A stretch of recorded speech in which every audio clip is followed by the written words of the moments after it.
sans Anderson's free agency, a seasoned point guard. Bailey now has the ideal chance to serve as guard. Rising stars were supposed to find their place in the league's future during the 2012-5 WNBA draft, which was supposed to be a night of celebration and special attention. But the evening descended into mayhem rather than a seamless inauguration of fresh talent. Fresh off a successful college career, Hailey Van Lith, a fierce and self-assured guard, didn't just show up, after making an appearance. She fired a startling jab at Caitlin Clark, the dominant figure in women's basketball. It wasn't simply drama that ensued. It was an all-out extravaganza that astounded players, spectators, and commentators. The most outrageous aspect is that it was more than just a daring declaration. Van Lith was humbled by a career-ending mistake before she ever set foot on a WNBA court. Imagine yourself giddy with anticipation at the Shed at Hudson Yards, New York City. The proposal for 2025 was significant. The Indiana Fever star Caitlin Clark, riding high on the crest of a WNBA record-breaking season, revolutionized the league in her first season by attracting large audiences, boosting TV ratings, and securing expensive broadcast deals. Fans compared her to NBA greats because of her long-range shooting and playmaking, and her influence was evident with names like Van Lith and Paige Buchers.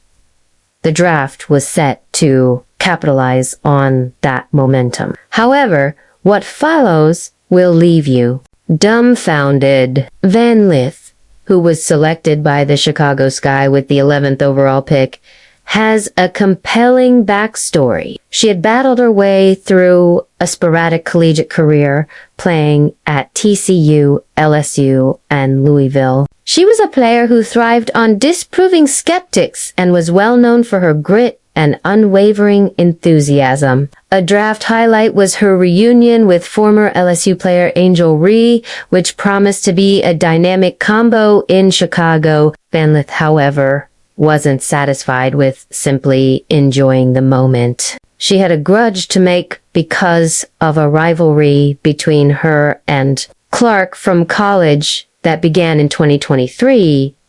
Van Lith and her colleagues were left in the dust as Clark dominated LSU for 41 points in that NC Elite 8 match. Van Lith had not forgotten that. Clark's "you can't see me" gesture had gone viral, and this is the point at which everything goes totally wrong. Van Lith was asked a light-hearted question during a pre-draft segment.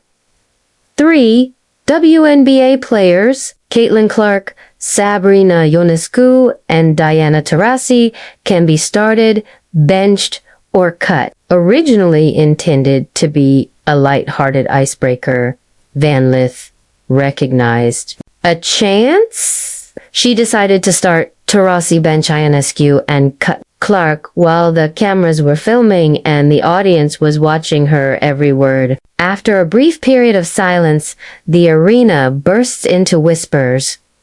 Social media erupted in flames. Supporters were shocked by her blatant pursuit of the league's top player. Here's what they aren't telling you, though. Van Lith was far from finished. Van Lith put forth extra effort during her post-selection interview. Although she didn't specifically name Clark, her remarks were powerful. She implied that some players had been given stardom on a silver platter when she talked about working hard to get to the pros. The jab was obvious. She targeted Clark, the media favorite. It was a daring action that exuded confidence, but was actually the result of poor planning. Van Lith just prodded the bear, even though she believed she was writing an underdog story. You'll never guess how it turns out, either. Fans criticized Van Lith's remarks as being harsh and needless. and the criticism was swift and unrelenting. Statistics contrasting her undergraduate experience with Clark's were posted all over the internet. Van Lith scored 18 points per game at TCU and close to 20 points per game at Louisville. Clark's, however, was unearthly. She led Iowa to consecutive national championship games and became the all-time top scorer, rewriting the NCAA record books. Her stat lines appeared as though they were taken from a video game. Her influence extended beyond the court as she raised awareness of the WNBA and sold out arenas. The WNBA community added to it just when you thought things couldn't get much worse. The ESPN analysts were blown away. Van Lith's remarks were referred to be envy disguised as confidence. The irony was pointed out by another. The 2025 draft was the second most watched in WNBA history thanks to Clark's ascent. Van Lith wasn't merely establishing a competition, as 1.25 million people watched by shading the player who had created the league. The players and supporters she would need to succeed were the ones she was alienating. Current WNBA players also took notice, as several of them discreetly unfollowed Van Lith on social media.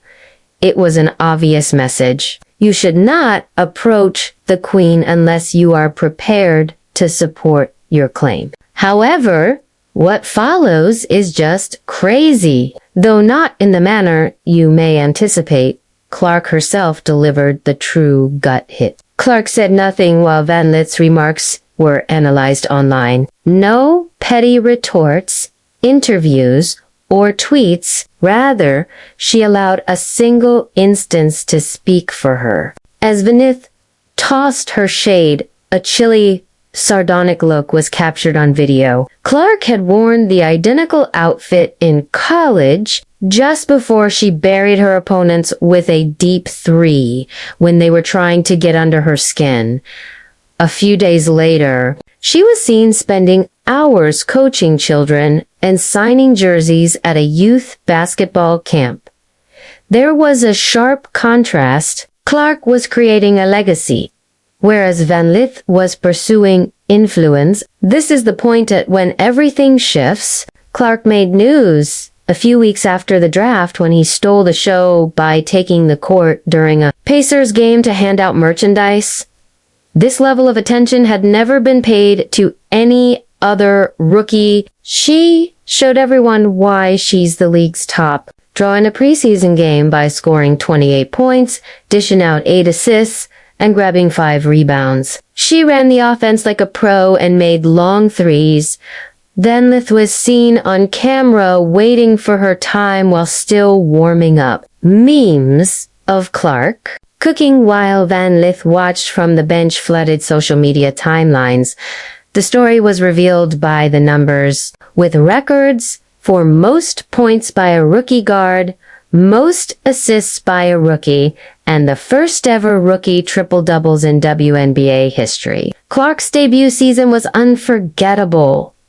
For the first time in league history, she received both Player and Rookie of the Month awards in the same month. In contrast, Van Lith had not yet accrued any professional minutes. Stay tuned, because this is a big component. The community of WNBA players didn't hold back. You earned your place with buckets, not by running your mouth on draft night, according to a player who wishes to remain nameless. A veteran encouraged Van Lith to exhibit some decency and commended Clark for increasing the league's revenue and visibility. No one knew Clark's worth more than league management since she announced her draft. Ticket sales had increased by more than 300%, and her stuff made up about half of all league sales. Her star power was directly linked to new broadcast agreements with ESPN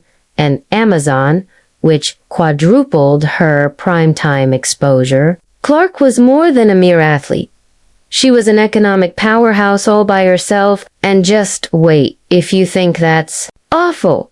For Van Lith's problems were only getting started. The fallout behind the scenes was vicious, according to reports. Several teams decided against selecting Van Lith because they were concerned about her demeanor and ability to ruin locker room dynamics. According to an unidentified scout, Caitlin was gifted, but organizations didn't want drama over production. The Chicago Sky gambled on her, hoping that her relationship with Rhee would help to mend fences. Even yet, there was pressure. Rhee had learned to share the limelight after navigating her personal rivalry with Clark. It seems like Van Lith was still after it.